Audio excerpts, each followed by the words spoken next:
పుస్తకంలో ఉండి 22వ అధ్యాయంలో ఉన్న పాట మనం పాడుకుందాం అంటామా? వేయాలి ఏమని చెప్పకూడదు. ఓకేనా? నేర్చుకున్నారా? ఒకవేళ ఇటువరకు మీరు అలా చెప్తున్నట్లయితే ఇక మీదట అలా చెప్పవాలి. తెలుసుకున్నాం కదా, తెలుసుకున్న తర్వాత కూడా తప్పు చేయకూడదు. ఓకే, తెలుసుకున్న తర్వాత కూడా చెప్పకూడదు. కీర్తనలు మాత్రం ఏం చెప్పకూడదు? అధ్యాయం అని చెప్పకూడదు. ఎన్ని కీర్తనలు ఉన్నాయండి? 150. ఏ కీర్తన చదివినా ఆ కీర్తనకి మీరు అధ్యాయం అని చెప్పకూడదు. ఓకేనా? సూపర్. అప్పుడు యోబు పుస్తకం నుండి పరమగీతము పుస్తకం వరకు ఉన్న ఆ 5 పుస్తకాలు కవిత పుస్తకాలు లేదా పాట పుస్తకాలు. వాళ్ళ యొక్క అనుభవం చేత వాళ్ళు రాయబడిన కవితలు లేదా పాటలు అని చెప్పవచ్చు. ఓకే, 4వది మేజర్ ప్రాఫిటిక్ బుక్స్. 5 పుస్తకాలు, 5 books. Major prophetic books. Isaiah నుండి ఎంతవరకు? దానియేల్ వరకు. Very good. పెద్ద ప్రవచన పుస్తకాలు 5 పుస్తకాలు, పెద్ద ప్రవచన పుస్తకాలు. ఓకేనా? వీటిని ఈ పెద్ద ప్రవక్తలు ఏం చేస్తారంటే దేవుడి వలన పొందుకున్న మాటలను ఆ ఇశ్రాయేల్ జనాంగంకి లేదా యూద జనాంగంకి ఏం చేస్తారంటే దేవుడిచ్చిన మాటలను ప్రవచన రూపంగా చెప్పే వీళ్ళు పెద్ద ప్రవక్తలు. అందువల్లనే దీన్ని పెద్ద ప్రవక్త పుస్తకాలు అని చెప్తారు. ఎక్కడి నుండి? యెషయా నుండి దానియేల్ వరకు. ఓకేనా? ఐదవది ఎన్ని పుస్తకాలు? Correct, 12 books. Minor prophetic books.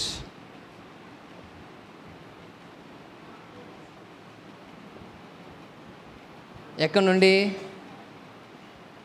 చెప్పండి? ఓషియా నుండి మల్కియా దాకా. ఓకే, మలాకి దాకా. ఇప్పుడు చదవండి. 5 + 12 ఎంత? 17. 17 + 5 22. 22 + 5 27 + 12 39. పాత నిబంధన యొక్క 39 పుస్తకాలు వచ్చినాయా?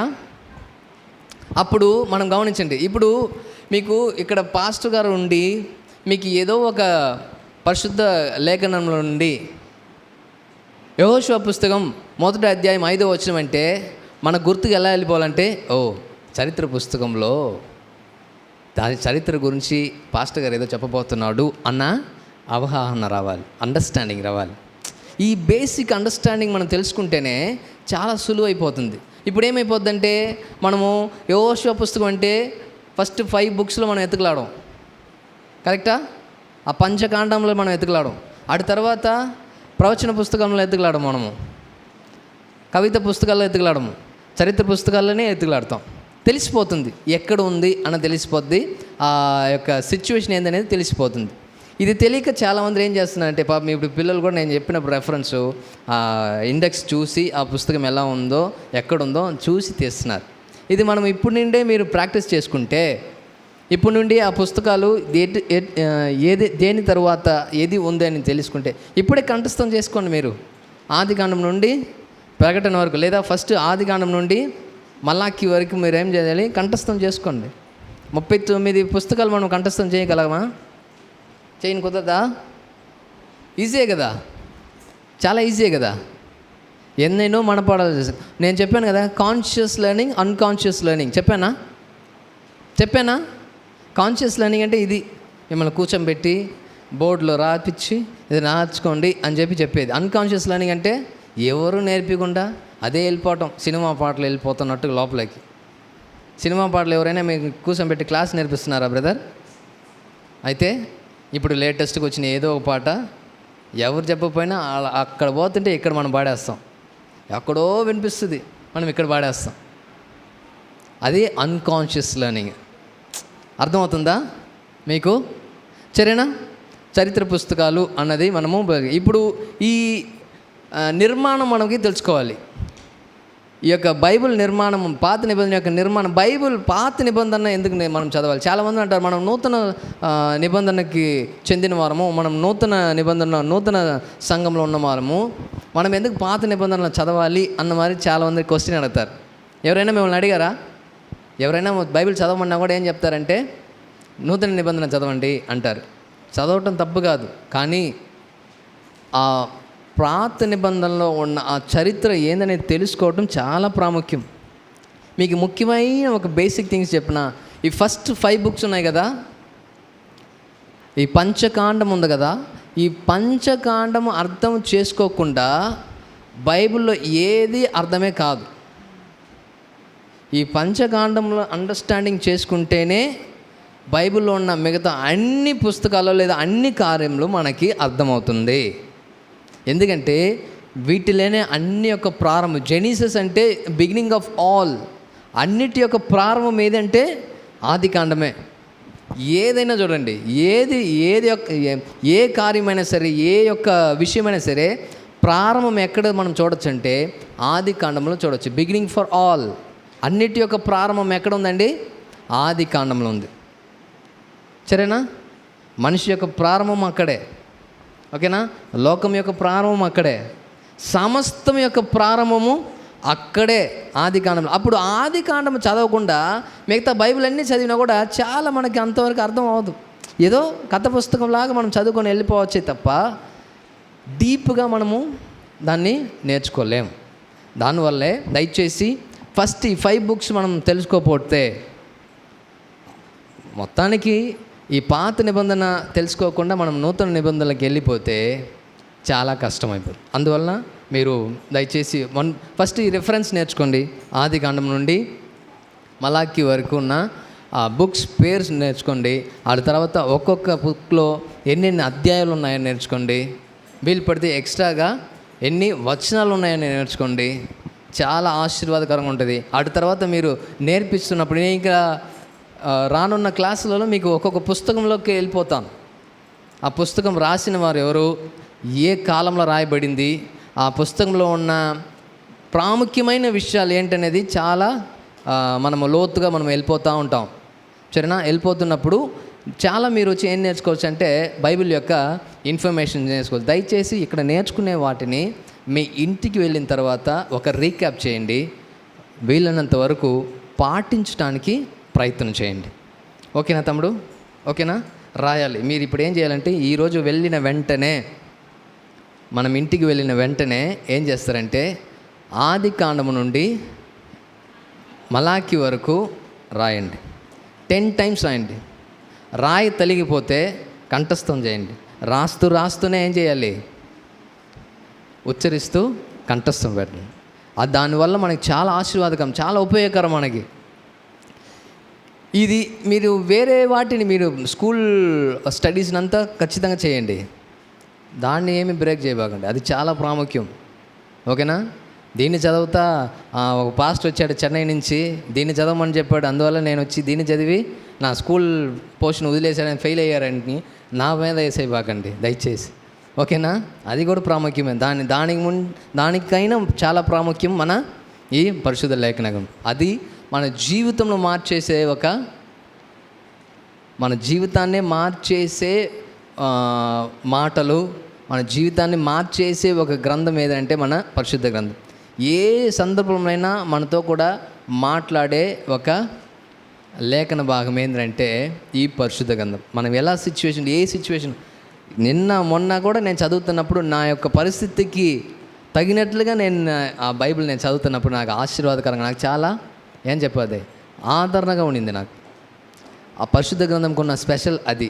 ఇంతవరకు ఫాస్ట్ సెల్లింగ్ బుక్ ఏదంటే బైబిలే. లోకంలో ఇంకా ఎక్కువ అమ్ముడు పోతున్న పుస్తకం ఏదంటే బైబిలే. ఎన్నో సంవత్సరాలు ఒక అబ్బాయి నేను ఇలా చెప్తున్నా, బైబిల్ కాలేజ్లో నేను ఇలా చెప్తున్నప్పుడు అబ్బాయి చెప్తాడు, అయితే యూట్యూబ్ వ్యూస్కైనా తక్కువ అయిపోతుందన్నా అన్నాడు. నేను చెప్పాను, యూట్యూబ్ ఇప్పుడు వచ్చింది నాన్న, పరిశుద్ధ లేఖన గ్రంథం ఎప్పుడో వచ్చింది.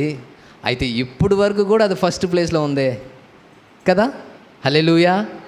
ఇప్పుడు వరకు కూడా ఫస్ట్ ప్లేస్లో ఉంది. యూట్యూబ్ ఛానల్స్లో కూడా channels to channels vary. Brother ఒక ఛానల్ పెట్టుకుంటాడు, నేను ఒక ఛానల్ పెట్టుకుంటాను. నాకు వచ్చిన వ్యూస్ అతనికి రాదు, అతనికి వచ్చిన వ్యూస్ నాకు రాదు. నాకున్న సబ్స్క్రైబర్స్ అతనికి ఉండరు, అతనుకున్న సబ్స్క్రైబర్ నాకున్నారు. దీంట్లో వేరే. అయితే పరిశుద్ధ లేఖన గ్రంథం ఇంతవరకు లోకం అంతటిలో ఫాస్ట్ సెల్లింగ్ బుక్ ఆ పరిశుద్ధ గ్రంథం మనం ఏం చేస్తున్నాం అంటే వృధాగా మన సెల్ఫ్లో పెట్టుకునేస్తున్నాం కదా. వృధాగా మన సెల్ఫ్లో పెట్టుకునేస్తున్నాం. దీని యొక్క విలువ తెలియలే మనకి. నేను గత వారం దీని యొక్క విలువ ఏందనేది చెప్పాను మీకు కదా. ఎంతో త్యాగపూర్వకంగా వాళ్ళ యొక్క దేశాన్ని వదిలిపెట్టి, వాళ్ళ కుటుంబాన్ని వదిలిపెట్టి ఇక్కడికి వచ్చి ఎన్నో మిషనరీ వాళ్ళు ఏం చేశారంటే మన భాషలో మనకి బైబిల్ ఇవ్వాలని చెప్పి ఎంతో కష్టపడి ఇచ్చారు. దాన్ని మనం వచ్చి చాలా సులువుగా ఏం చేస్తున్నాం, చాలా సులువుగా తీసుకుంటున్నాం పరిశుద్ధ గ్రంథం. దయచేసి రానున్న దినాలలో మీ యొక్క వ్యక్తిగత జీవితంలో దయచేసి పరిశుద్ధ గ్రంథం యొక్క ముఖ్యత్వం ఏందనేది తెలుసుకొని మీరు చెప్పండి, ఓకేనా. ఒకసారి మీ పరిశుద్ధ లేఖన గ్రంథంలో ఉన్న ఫస్ట్ ఇండెక్స్ అదన్నీ తీసుకోండి. ఇండెక్స్, బైబిల్ గ్రంథంలో ఉన్న ఇండెక్స్.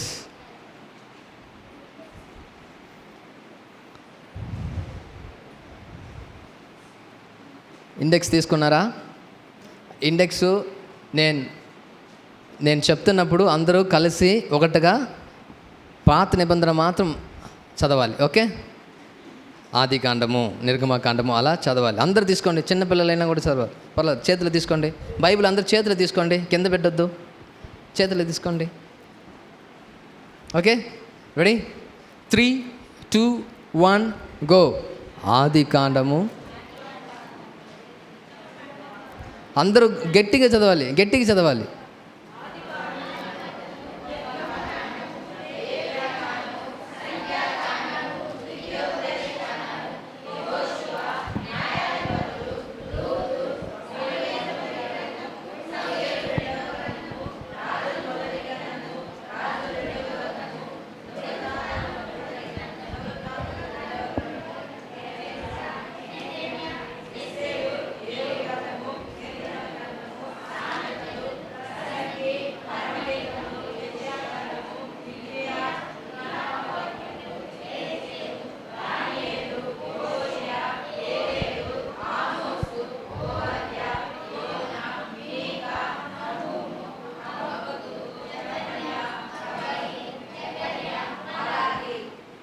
సూపర్.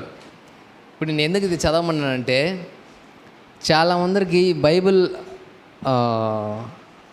బుక్స్ యొక్క పేరే ఉచ్చారణ కూడా చాలామందికి రాదు. ఇప్పుడు నాకు తెలుగు భాష స్పష్టంగా రాకుండా నేను తప్పుగా ఉచ్చరించేది ఓకే. తెలుగే మన తల్లి భాషగా ఉండి తెలుగులోనే చదువుకున్న మనకే కొన్ని మనం ఏం చేస్తాం, తడబడతాం. అందువల్ల మీరు బైబిల్ చదివేటప్పుడు కొంచెం మీ శబ్దము విప్పి బాగా మీకు వినపడినట్లయినా చదవండి. ఇతరులకు వినపడాలని చదివితే అది వేరు. ఫస్ట్ మనకే నేర్చుకోవాలి అది, ఓకేనా.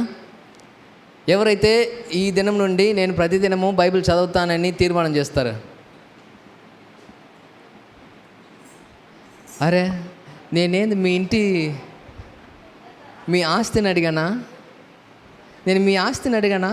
అట్లా ఆలోచిస్తున్నారేంది అయ్యగారు? ప్రతిదినం ఈ దినం నుండి ప్రతిదినం నేను బైబిల్ చదువుతానని తీర్మానం చేసుకునే వాళ్ళు ఎవరు చేయలేదండి. బాగా దేవుడు చూస్తున్నాడండి. దేవుడి సన్నిధిలో సిస్టర్ ఎత్తండి, పర్వాలేదు, ఎత్తండి మీరు కూడా. ఇంకా చదువుతారా తీర్మానం చేస్తారని కాదు, చదివి తీరాలి ఇంకంతే, ఓకేనా. తీర్మానం చేసుకున్నారు, దేవుడి సన్నిధిలో దేవుడు చూస్తున్నాడు. చదవకపోతే నాకు తెలియదండి, ఆయన ప్రతి వారిని తేలి చూసే దేవుడు కదా. చెయ్యి కింద పెట్టండి.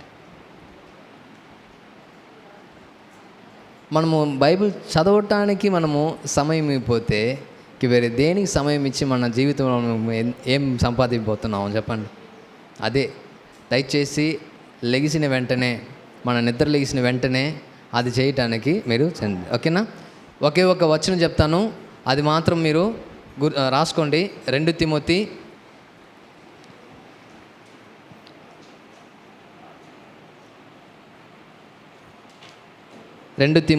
3వ అధ్యాయము 16, 17 వచనాలు. ఎందుకు మనము బైబిల్ చదవాలి? Why we need to study the Bible or else why we need to study the 2 Timothy 3వ అధ్యాయము 16వ వచనము 17వ వచనం. ఎవరైనా చదువుతారా? 2 తిమోతి 3వ అధ్యాయము 16వ వచనము 17వ వచనము.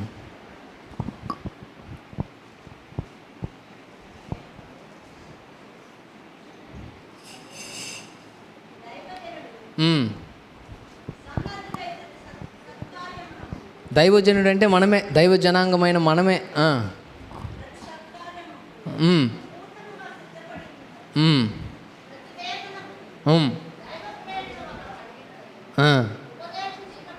ఉపదేశించుటకును, ఖండించుటకును, తప్పు దిద్దులుటకును నీతి యందు.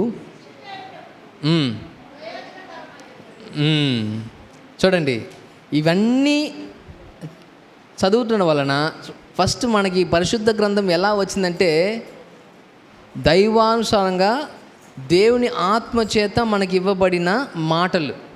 ఎందుకు ఇవ్వబడిందంటే అది ఉపదేశించుటకును, మన తప్పులను మనం సరిదిద్దుటకును, మనము నీతిగా బ్రతుకుటకు మనకి ఇవ్వబడినది ఈ పరిశుద్ధ గ్రంథం. అందువలన దయచేసి ఈ పరిశుద్ధ గ్రంథము ఏదో వారు చెప్పినది వీరు చెప్పినది గమనించండి, మాట్లాడకూడదు.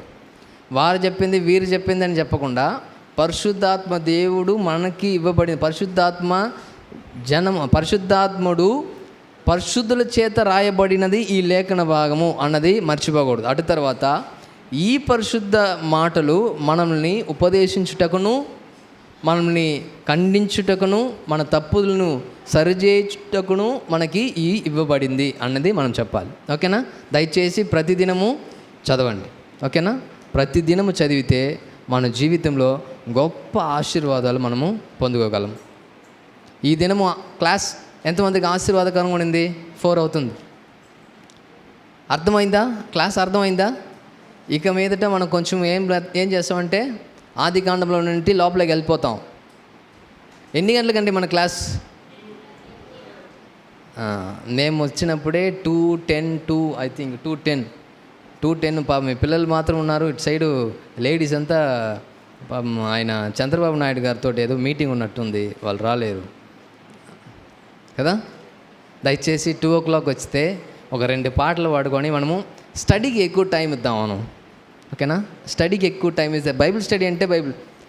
ఇంకొక విషయం చెప్పనా? బైబిల్ స్టడీకి వస్తున్నారు కదా, బైబిల్ స్టడీకి వస్తున్నప్పుడు బైబిల్ లేకుండా రావద్దు. బైబిల్ లేకపోతే చెప్పండి, next week we plan to bring Bible for new Bible. Okay, అదేలాగా బైబిల్ స్టడీ వస్తున్న మనము బైబిల్ చదవకుండా ఉండకూడదు. ఓకే, బైబిల్ స్టడీ అని పేరు పెట్టి బైబిల్ చదవకుండా బైబిల్ స్టడీకి రావటం ఏందండి?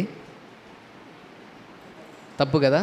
బైబిల్ చదవాలి, బైబిల్ మనం వచ్చి మన జీవితంలో అన్వయించుకోవాలి. దాని ప్రకారంగా జీవించటకు మనమే ఏం చేసుకోవాలి? సిద్ధపాటు చేసుకోవాలి. దేవుడు మన వాక్యం దీవించుగాక. ఆమేన్, ఆమేన్.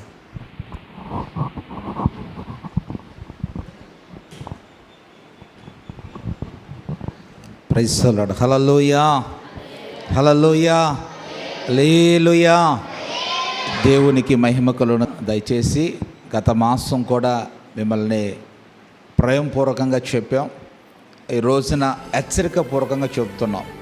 ఏంటిది అని చెప్పేసి అంటే మన బైబిల్ క్లాస్ యొక్క సమయము ఎన్ని గంటలకి చెప్పాలి? ఎన్ని గంటలకి? 2 గంటల నుంచి 4 గంటల వరకు. ఈ విషయాన్ని పదే మీకు ఎందుకు చెప్తున్నాం అని చెప్పేసి అంటే ఆదివారం రోజున ఆరాధన అంటే 10 గంటలకు ప్రారంభిస్తే ఏమండి 12 గంటల దాకా వచ్చిన వాళ్ళందరూ వాడుకుంటూ ఉంటారు. ఏమండి ఇంట్లో వండుకున్న వాళ్ళు తిని అండి మధ్యాహ్నానికి మూతలు కప్పెట్టుకొని వచ్చేదాకా అండి పాస్ గారు కూర్చొని ఇంకా వచ్చిన వాళ్ళందరి చేత మైకులు ఇచ్చి పాడేస్తూనే ఉంటాడు. ఆ తర్వాత సాక్ష్యాలని, ఆరాధనని, వాక్యంలోకి వెళ్ళి అంటే ముగించేసరికి 1 గంటకి ఏది ఏమైనా వచ్చేది ఎన్ని గంటలకు వచ్చినా ముగించేది మాత్రం ఎన్ని గంటలకు ముగియాలి? 1 గంట ఖచ్చితంగా ఏం చేయాలి? ముగించాలి. దీనివలన లాభం ఎవరికి, నష్టం ఎవరికి చెప్పండి? లాభం ఎవరికి, నష్టం ఎవరికి అండి? లాభం ఎవరికి తెలుసా? పాస్టర్ గారికి లాభం. ఎందుకంటే గంటన్నర వాక్యం చెప్పాలని సిద్ధపడి వస్తారు, లేదంటే గంట చెప్పాలని సిద్ధపడి వస్తారు. ఎందుకంటే మీరందరూ వచ్చేసరికి పాస్టర్ గారికి మిగిలేది ఎంతసేపు? ఈరోజు కూడా అదే జరిగింది. క్లాస్ ఎంతసేపు చెప్పారు? గమనించారా మీరు? ఎంతసేపు క్లాస్ చెప్పింది? కేవలం అరగంట మాత్రమే క్లాస్ జరిగింది. మిమ్మల్ని కాన్ఫిడెన్స్లోకి తీసుకురావడానికి అరగంట పట్టింది. తర్వాత క్లాస్ చెప్పింది అరగంట. పోయిన వారం కూడా ఇదే నేర్చుకున్నామా లేదా? అవునా కదా? పోయిన నెలలో కూడా ఇదే నేర్చుకున్నాం. ఈ నెల కూడా ఇక్కడే ఆగిపోయింది. మరి వచ్చే నెల అంటే దీనికి కారణం ఎవరు కారణం? మీరే కారణం. ఎందుకంటే క్లాస్ అంటే క్లాస్ లాగానే జరుపుకోవాలి. 4 పాటలు పాడతారులే, 5 పాటలు పాడతారులే, చివరి పాట పాడే టయానికి వెళదాంలే అని దయచేసి అనుకో. మీరు రాలేదు కాబట్టి పాటలు పాడాల్సి వస్తుంది. అదే మీరు వచ్చారనుకోండి, ఒకే ఒక పాట క్లాసులోకి వెళ్ళిపోతే మీరు అనేక విషయాలు నేర్చుకుంటారు. ఆమేన్, హల్లెలూయా. మేము ప్రయాసపడి వస్తుంది ఎందుకంటే మీకు నేర్పించడానికి. ఎందుకంటే నేర్పించే మేము ఈరోజు పాస్ గారిని గుంతలు చూడలేదు, బైకులు వస్తున్నాయా, వెహికల్స్ ఏ వస్తున్నాయని చూడలేదు అండి. మధ్యలో మేకలు, గొర్రెలు, బర్రెలు ఎన్ని వచ్చినా పాస్ గారు మాత్రం వెనకాల వణిగిపోతుంటే నువ్వు ఎంత వణికినా సరే నేను మాత్రం ఎట్లయినా పోతాను అన్నట్టుగా వచ్చా. ఎందుకంటే సమయానికి మేము ఇక్కడ రావాలని మేము ఎంత ప్రయాసపడి ఇక్కడికి వస్తున్నామో మీరు అర్థం చేసుకోవాలి. కానీ ఎక్కడి నుంచో ఇంచుమించుగా 25 కిలోమీటర్ల దూరం నుంచి మేము రావాలి. కానీ ఇక్కడే ఉన్నటువంటి మీరు మాత్రం ఎప్పుడు వస్తున్నారో చాలా ఆలోచించండి. ఇది మంచిదేనా? ఇది మంచిది కాదు. కాబట్టి మంచిదాన్ని మనం అవలంబింప చేసుకోవడానికి ప్రయత్నం చేస్తే చెడ్డది మనం వదులుకోవాలి అని అనుకోకపోయినా ఆటోమేటిక్గా అది వెళ్ళిపోతూ ఉంటుంది. ఎందుకంటే ఖాళీగా ఉన్నటువంటి పాత్రలో నీళ్లు కానీ మనం కానీ నింపడం కానీ ప్రారంభించామనుకో ఏది బయటికి వెళ్ళిపోతుంది మీకు తెలుసా?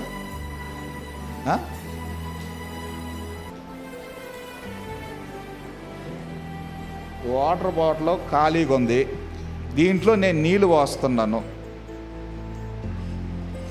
దీన్ని నేను నీళ్లతో నింపితే దీంట్లో నుంచి ఒకటి బయటికి వెళ్ళిపోద్ది. అది మీకు ఎవరికైనా తెలుసా? ఏంటిది? చదువుకున్న పిల్లలు చెప్పాలి.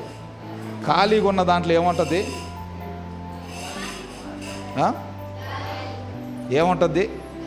ఖాళీగా ఉందని మనం అనుకుంటాం, కానీ మన కంటికి కనబడినటువంటి గాలి దీంట్లో ఉంటుంది.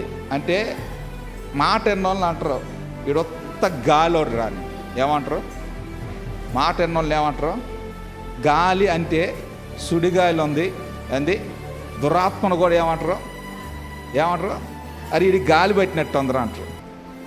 బాగా గమనించాలి. అంటే అది కంటికి కనబడుతుందా?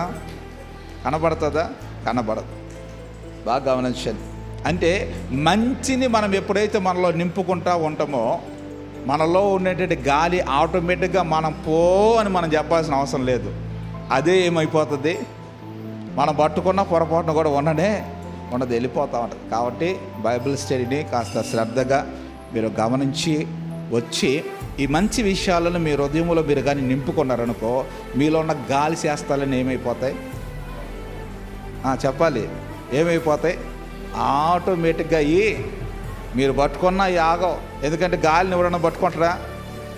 గాలి వచ్చేది మాత్రం తెలుస్తుంది, కానీ గాలిని ఎవరైనా పట్టుకుంటారా? అలాగనే మీలుంటే గాలి శాస్త్రాలు మీరు పట్టుకోవాలనుకున్నా మీరు పట్టుకోలేరు. అవి ఉండాలన్నా మీలో పొరపాటును కూడా ఉండవు, వెళ్ళిపోతాయి. ఆమేన్, హల్లెలూయా. కాబట్టి దయచేసి ఈ విషయాన్ని గమనించండి. మీరు 2 గంటలకు వస్తే 2 గంటల 10 నిమిషాలు అంటే 2 గంటల 15 నిమిషాలకి క్లాస్ ప్రారంభిస్తే కనీసం 1 గంటైనా మీరు అనేక విషయాలు నేర్చుకోవడానికి చాలా ప్రయోజనకరంగా ఉంటుంది. మరొక విషయాన్ని గమనించండి. వచ్చే నెల 2వ శనివారం రోజు మీరు బైబిల్ స్టడీకి వస్తున్నప్పుడు మీరు ఏం నేర్చుకొని రావాలి? ఏం నేర్చుకొని రమ్మని చెప్పాడు? బైబిల్ యొక్క పుస్తకాల యొక్క పేర్లు. ఏ పుస్తకాలు? పాత నిబంధనలో ఉండేటువంటి పుస్తకాలు. ఎన్ని పుస్తకాలు? 39 పుస్తకాలు. ఆ 39 పుస్తకాల పేర్లు ఎవరైతే కరెక్ట్గా చెప్తారో లైవ్లో పోతుంది. మీరు ఎవరైతే కరెక్ట్గా చెప్తారో వాళ్ళకి ప్రైజ్ ఉంటుంది. రెండోది, ఈ పాత నిబంధనను ఎన్ని విభాగాలుగా విభజించారు? చెప్పాలి. ఎన్ని విభాగాలు? 5 విభాగాలని. ఏ విభాగంలో ఏమి ఉంటాయి అనేటువంటి దానిని మీలో ఎవరైనా కానీ చెప్పగలిగితే వాళ్ళకి కూడా ప్రైజ్ ఇవ్వబడుతుంది. ఆమేన్. హల్లెలూయా. కాబట్టి ఎవరు మీలో ప్రైజ్ కొట్టుకోవడానికి ప్రయత్నం చేస్తారో ఈ నెల రోజుల్లో నేర్చుకోండి. ప్రభు మిమ్మల్ని దీవించునుగాక. ఇది పిల్లలకే కాదు, అందరికీ అవకాశం. పెద్దోళ్ళు కూడా నేర్చుకోండి, నిలబడి చెప్పండి. దేవుడు మిమ్మల్ని దీవించునుగాక. ఆమేన్. తల్లి, వచ్చే నెలలో చెప్పాలి. అర్థమైందా? వచ్చే నెలలో ఇక్కడ నిలబడి ఆ 5 విభాగాలను చెప్పాలి. 39 పుస్తకాల పేర్లు ఏ ఒక్కడు కూడా తప్పుపోకుండా వరుసగా చెప్పుకుంటూ రావాలి. అలా ఎవరు చెప్తారో వాళ్ళకి ఏ ప్రైజ్ ఇస్తానని మాత్రం చెప్పను, కానీ ఇస్తా. ఆమేన్. నేను వచ్చేటప్పుడే తీసుకొస్తాను, చెప్పిన వాళ్ళకి ఇస్తాను. కాబట్టి వచ్చిన వాళ్ళు ఏడ చేసుకొచ్చి ఎక్కడ పెట్టాడని చెప్పేసి చూసుకోమాకండి. మీరు చెప్పేదాన్ని మాత్రం చేయండి. ఆమేన్. హల్లెలూయా. దయచేసి స్థలాల్లో వచ్చండి. చిన్న ప్రార్థన చేసుకొని ముగించుకుందాం. మహోన్నతుడ, జీవాధిపతి అయిన దేవ, కరుణ సంపన్నుడా, నీకు స్తోత్రాలు. ఈ దినాన బైబిల్ క్లాస్ను తని నీ నామ మహిమ కొరకు ఆశీర్వదకరంగా మీరు జరిగించినందుకే నీకు స్తోత్రాలు. ఈ బైబిల్ క్లాస్లో నా తరపున ఆసక్తి కలిగి వస్తున్నటువంటి బిడ్డలందరినీ అయ్యా నీ కృపగల హస్తాలకు అప్పగిస్తున్నాను. ఈ బిడ్డల యొక్క భవిష్యత్తులను దీవెనకరంగా మలచి ఈ ప్రాంతములో నీ పరిలోకపు వెలుగున తని ప్రకాశించబడుతూ చీకటి తొలగిపోయిన తని ప్రభా ప్రజలు నీలో నా తరపున ఆనందించడానికి, నీ కృపను పొందుకోవడానికి, నీ యొక్క నా తరపున రాజ్యం కొరకు ఆయుత్తపరచబడి అనేక ప్రాంతాల ప్రజలకు ఈ ప్రాంతము కొండపైన కట్టబడిన పట్టణం వల్లే తేజరిల్లులాగా నీ కృపను విస్తరింపచేసి ఈ బిడ్డలందరినీ మీ స్వాధీనంలో ఉంచుకొని మరలా రాబోతున్నటువంటి నా తరపున సెప్టెంబర్ మాసం 2వ శనివారం రోజున మరలా మీ సన్నిధిలో మేము కలుసుకునేంత వరకు మీ యొక్క నా తన కృపను మేరలా విస్తరింపచేయండి. ఇంకను అనేకులు నా తరపున ఈ క్లాస్కి రావడానికి నా తరపున మీరు కృప చూపించమని, వచ్చినటువంటి వారందరినీ స్థిరపరచమని, నీ రాజ్యం కొరకు నీ రాకడ కొరకు ఆయుత్తపరచమని యేసుక్రీస్తు నామములో ప్రార్థించి వేడుకొనుచున్నాము తండ్రి. ఆమేన్. ఆమేన్. హల్లెలూయా. హల్లెలూయా. హల్లెలూయా. God bless you all.